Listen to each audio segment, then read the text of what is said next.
Thank you, Senator Barrasso. Thank you, Mr. Chairman. Mr. Greer, thanks so much for being here, and thanks so much for taking the time to visit in my office.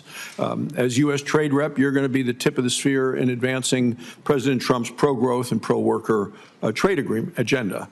You're going to be working to open up new markets for our nation, for our producers, including for Wyoming mining, Wyoming energy production, and for our farmers and ranchers.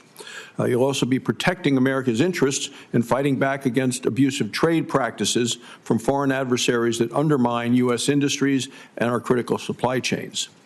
You have a big task in front of you, as we discussed. We're all counting on you, and I have no doubt that given your experience serving President Trump as Chief of Staff at the U.S. Trade Rep during his first term, that you're ready and you're equipped to lead the charge on behalf of the nation's trade agenda for this in his second term. In regard to market access, I know we all talk a lot about market access today. We also talk about market access when we met in my office. You know, I mentioned to you the importance of opening up new opportunities for the industries from my home state of Wyoming. We talked about how opening up markets in Japan for U.S. beef, that was a big win for Wyoming ranchers. Told you about how Wyoming is an energy powerhouse and the nation's energy breadbasket. Wyoming also plays a major part in the world providing abundant, affordable energy to our allies around the world. We also have huge mineral deposits in Wyoming, a mineral called trona, which is refined into soda ash, a basic chemical building block used in manufacturing lots and lots of products, including glass, detergent, pharmaceuticals, whether it's oil, natural gas, coal, critical minerals, and agriculture. Wyoming's economy, the U.S. economy, is going to greatly benefit as we export resources to new markets.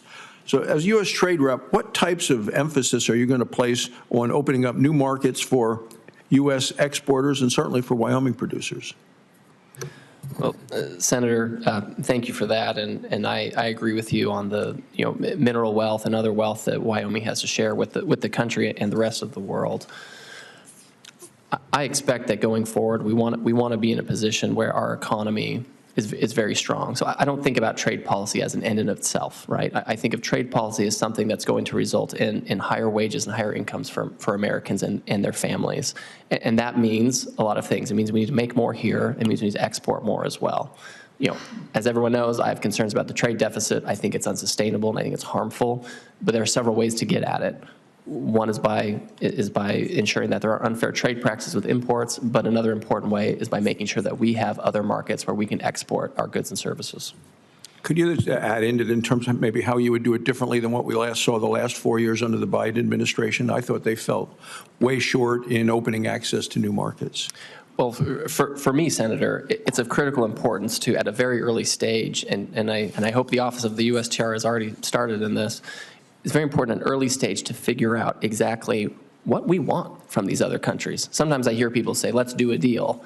And I say, well, what's the deal? What's the deal that you want, right? So the more specificity that I can obtain, if I'm confirmed from our industries and from our workers about what kind of market access we need and where, it'll make my job all that much easier to be able to go in and go to these countries that have enjoyed market access to the United States for a very long time, but who maintain high tariff and non-tariff barriers and say, this is what we need and this is what we expect. And if you're going to continue to have good relations economically with the United States, we are going to expect access. And this isn't about muscling people or being a bully. It's about having fair and reciprocal access. I want to talk about Mexico and USMCA commitments. So Mexico has repeatedly violated the historic United States-Mexico-Canada agreement. They were ruled by a dispute panel to be in violation of the USMCA with respect to U.S. corn. Mexico has taken hostile actions towards seizing assets of U.S. companies. An issue that I've weighed in on over the years has been Mexico's hostility toward U.S. energy companies. Mexico's previous president discriminated against U.S. energy producers, favoring his state-owned utilities and oil and gas companies. The Biden administration, I think, fell well short of fully protecting U.S. energy producers. And Biden's U.S. trade rep failed tremendously to make any meaningful progress. that's left great uncertainty, jeopardized lots and lots of money in U.S. investment. First, Mr. Chairman, I'd like to enter into the record a bicameral letter that I led on the need to address this matter. Without objection. Thank you, Mr. President. And so the question is, going forward under the Trump administration and with Mexico's new president, who's now in office, how important it was going to be for you, U.S. Trade Rep, to help protect U.S. energy companies and their investments? Senator, I share all of the concerns that you just laid out. American energy companies, we're the cleanest companies, our labor practices are good, our governance practices are excellent, and that's why our energy companies are partners of choice all over the world. And so I will expect at a very early stage to be able to go in and look at where the Mexicans have been discriminatory against us or taken unfair action or favored their state-owned industries over ours, where they have violated the USMCA, and to move forward. If it requires consultations, we'll do that. If it requires enforcement action, we'll do that. Thank you, Mr. Chairman.